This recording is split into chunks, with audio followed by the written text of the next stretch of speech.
Welcome to On Writing with Onkarabile, the show that is aiming to promote reading and writing in our communities. We seek to restore pride and dignity of Africans through the power of reading and writing.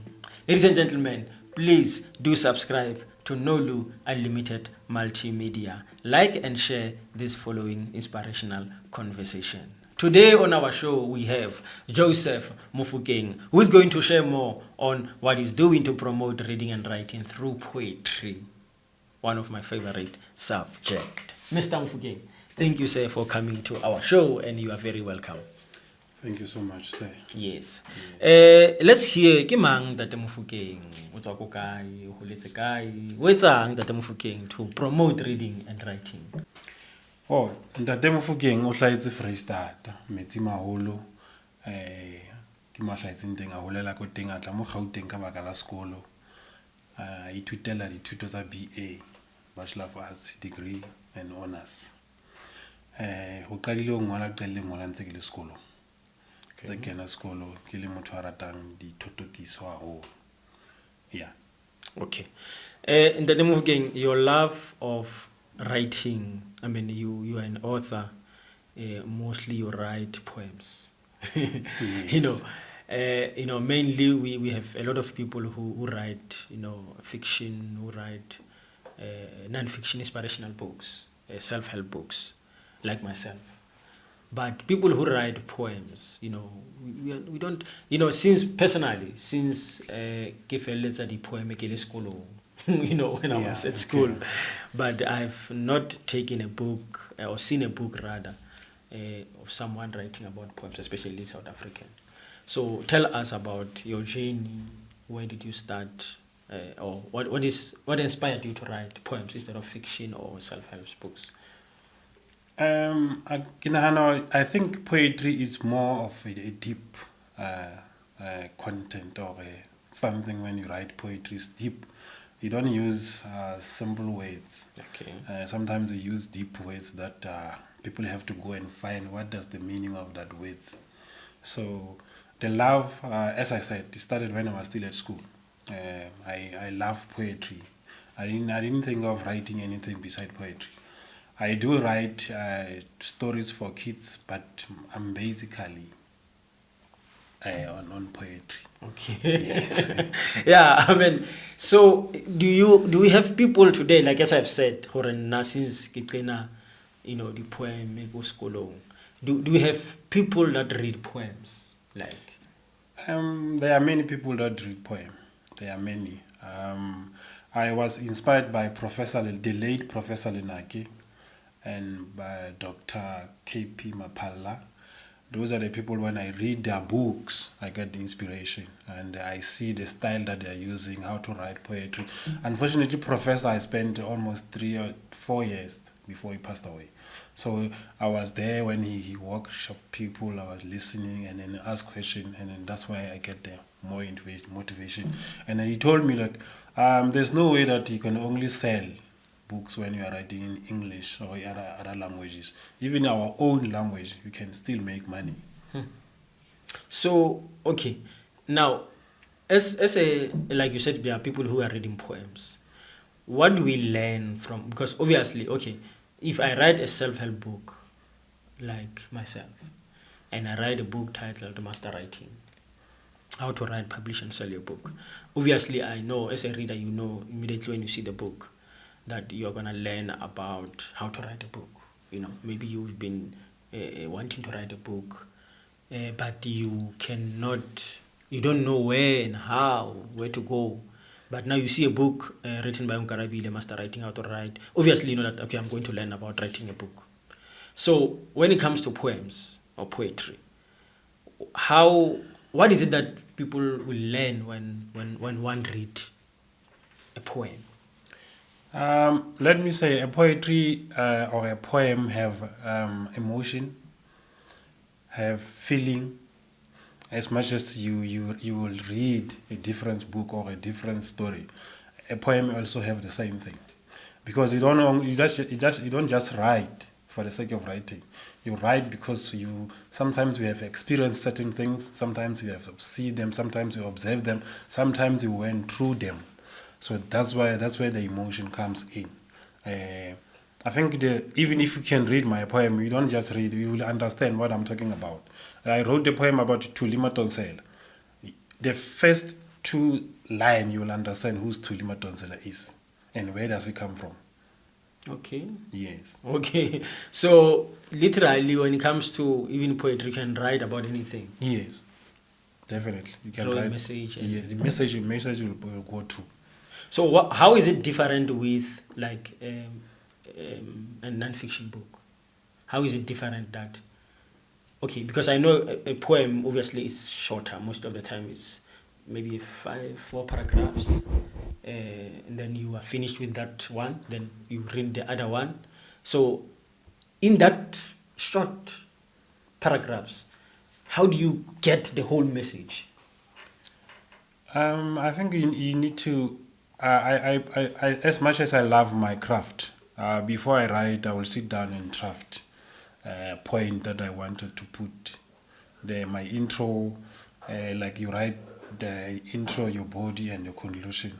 I will start with that. I won't just write poetry. I will start with doing that first, and then from there, that's where I will take it from there. Or even if somebody read, somebody will understand.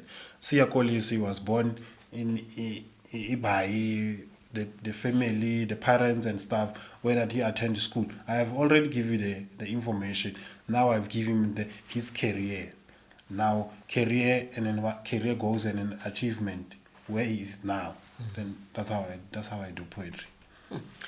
And then you wrote one of the books that you co-wrote. It's DDA, so and I think you have mentioned that it was professor who encouraged you to also write with with Sesotho. Yes. Tell us about the importance of I think the guest that I had.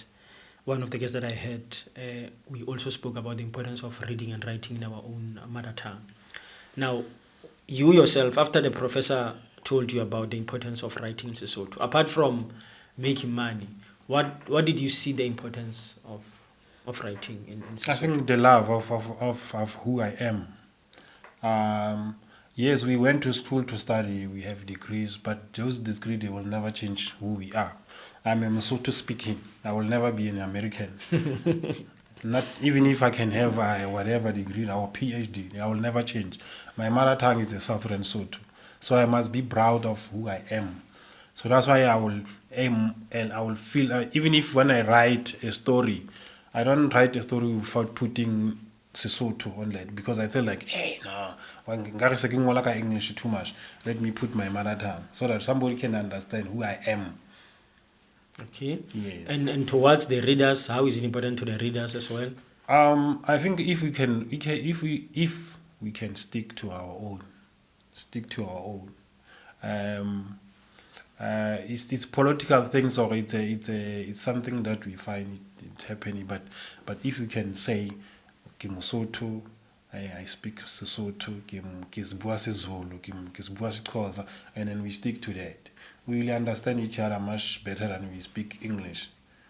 Okay. So even if motho ba lang ka ntho ka Sesotho utlwa ha ngwana ha o ile sekolong ngwana o bala poem ka Sesotho utlwa utlwa le mtlotlo that or wena o yemi ka pele o bala batho poem ka Sesotho and o bo fa motho mongwe ba bala ka utlwa le mtlotlo wena ha o bala ka English he wanted to change even our tone and for me yeah. So, Ntate Mofokeng, Yeah. do you also, as professor, encouraged you, to write more on Sesotho? Do you also encourage other authors to write as well or with their mother tongue, or wena uli one wena fela or na ke tla ngola ka Sesotho? I'm one person. I don't believe in what do you call this? Me, myself, and I. Buka e ke buang ka yona ke re ya bana ba thari. Ke ngotse ke le one. I'm the one who wrote it. But there's another one that I think I went to school and I find these kids that when they speak Sotho, I was like, where did you come from? And I only find that they are here in their mother, they come from Lesotho, but they were born in South Africa. And then I was like, no, we need to sit down and write something. So we sit down and then we wrote the book. And then there is 3 girls plus myself. So You also encourage other authors. I also to, encourage them because we have to, whatever that we have, we need to put to the next person. Yeah, because the professor have given us the light. We must also pass the light to the next generation. yeah. Yeah. And when it comes to the issue of writing poems, Yeah. since when mostly you, as you have said, you write poems, do you also have a time where you see you encourage other people to write that generally poetry? Because when you are the one who knows it. Depend. When we come to me, you come for poetry, or you come with fiction stories or non-fiction stories. But that is not my department. But if you are a writer, I will encourage you to write. I will never discourage you. Say no, don't write this one because I'm writing poetry, so you must write poetry. No, I will encourage you to find the relevant people that you can speak to, so that they can be able to help. But I will encourage people, especially African people, to write their own stories. Okay. Because we've been told different stories from about other people. We've been told about people that we never see before. I know you, like now, I know you. So if I will be interested to read about your stories than to read about Van der Merwe that I never met. Okay. Yes. So, all right. So, do you also go to schools where maybe you share with the learners about your poems? Not really. If I'm invited to any school, I will go. But I have kids that are doing various traditional dances that I'm responsible for. They are doing isiZulu, isiSotho, poetry, and we go to different competition, participate. So that the love of teaching them to write is also continue there. If you are good in poetry, continue writing.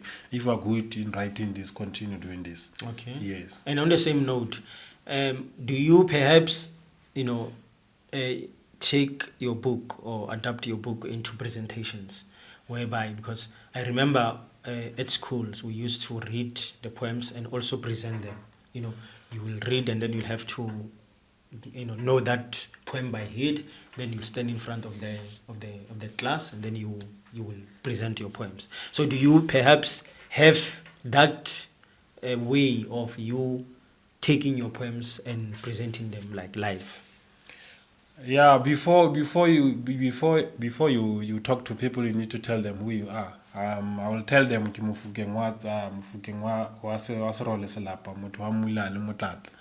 And then I have to tell them before, and then I will take one of my poem and then tell them this is my poem, this is the poem that I wrote, and tell them exactly as it is. Okay. Yes. And then what about the kids that you train? Do you also, like, do they have some of your poems that they present, or they present poems of other people? I prefer for them to write their own poem. Okay. And then I will help them to say no, let's put it in this way. But I would prefer them to write, because if somebody come, if he feel like this is what I went through, and then say present it here, and so that we can play it as a play and perform it so that people can see it. That's what I do. Okay. I don't want to dictate them, say do my poem or do this one. They know. Most of them, they will come with something and say I think we can do this, and I say let's brainstorm it first and then see how it's gonna work or it's not gonna work. Then we do it, and then if it's work, then Okay. Yes. So, Mr. Mofokeng, Didieto, tell us about this book, Didieto. I mean, if I'm looking at this book, whether at the bookshop or wherever, and I see this one you will find it online. We have it online, and it's also on the Department of Education in Gauteng. Okay. We are still waiting for orders from various schools, but the department have bought this book, so we are waiting for orders from school. Okay. So you will find it. Maybe probably next year you will find it. When you go to school, you will find this book in various schools. So what does it talk about? Like, it's different. As I said, I wrote about Tulima Tonsela. I wrote about Itumeleng. I wrote about Tatsila Baratani, which is Valentine, and a Valentine doesn't start with white people. started way back by our grandfathers and grandmothers. So, but now, because of things have changed, people thinking it's a new thing. No, it's not new. Yeah, but let's leave it that one. Politics. All right. Yeah. So, like you mentioned that you wrote about Thuli Madonsela, like BLINKO. If I read a poem, as I think I've asked this question before, and I will ask it again now since you mentioned people. Am I just gonna read about it BLINKO and what? So what? After I read about BLINKO, okay, yes, you have said Kimang, what Shivile. So what? I think it's the same as you read about who's this one? Who Hitler. Okay. Yeah. Who is Hitler? We read about Hitler. We don't know Hitler. We only see the pictures. But BLINKO, we see him on TV. Thuli Madonsela, we see him time and time. She was a public protector. She's now a professor at the University of Stellenbosch. So those are the people that you can point out. You see that person. I'm speaking about that person. So it's an inspiration. When you read that, you understand who's Thuli Madonsela than telling you about Hitler that you never even see before. Okay, yes. All right. And then, this one is purely in Sesotho. This one is purely in Sesotho, 100% Sesotho. Okay. Not Sesotho mix, it's pure Sesotho. All right. Yes. Okay. And you said DDA, so it means different types of instruments. Yes. Okay. So the people that you mentioned there, how do they match or how do you compare them with the instrument? Like how I want to understand how it combines. Yes.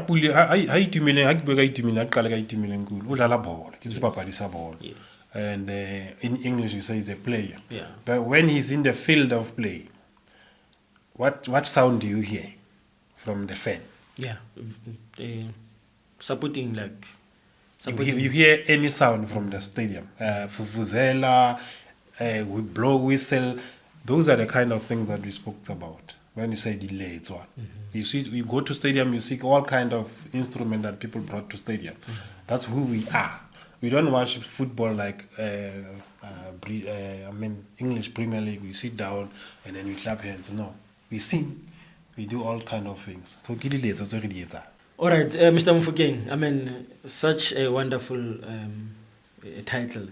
And the poems that you spoke. Can you just pick one of your favorite? Okay, I know all of them are your favorite, of course. Yeah, but maybe pick up one that you can just read to us and our viewers. Okay, no, thanks.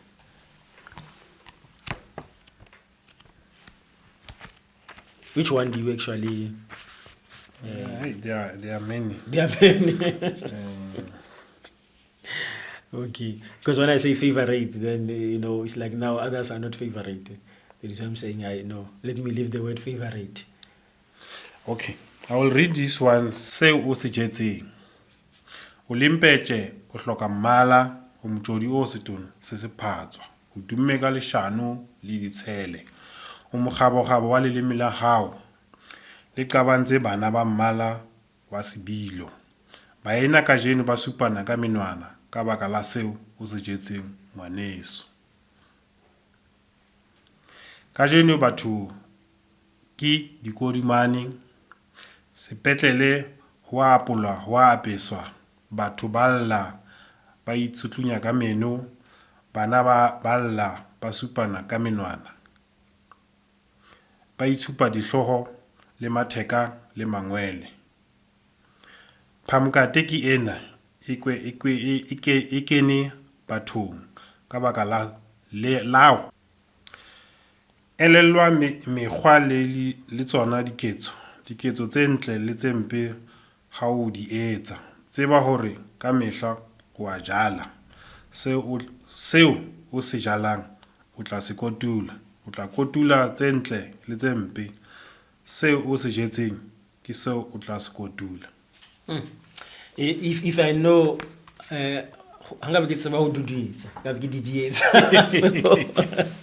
unfortunately I don't know.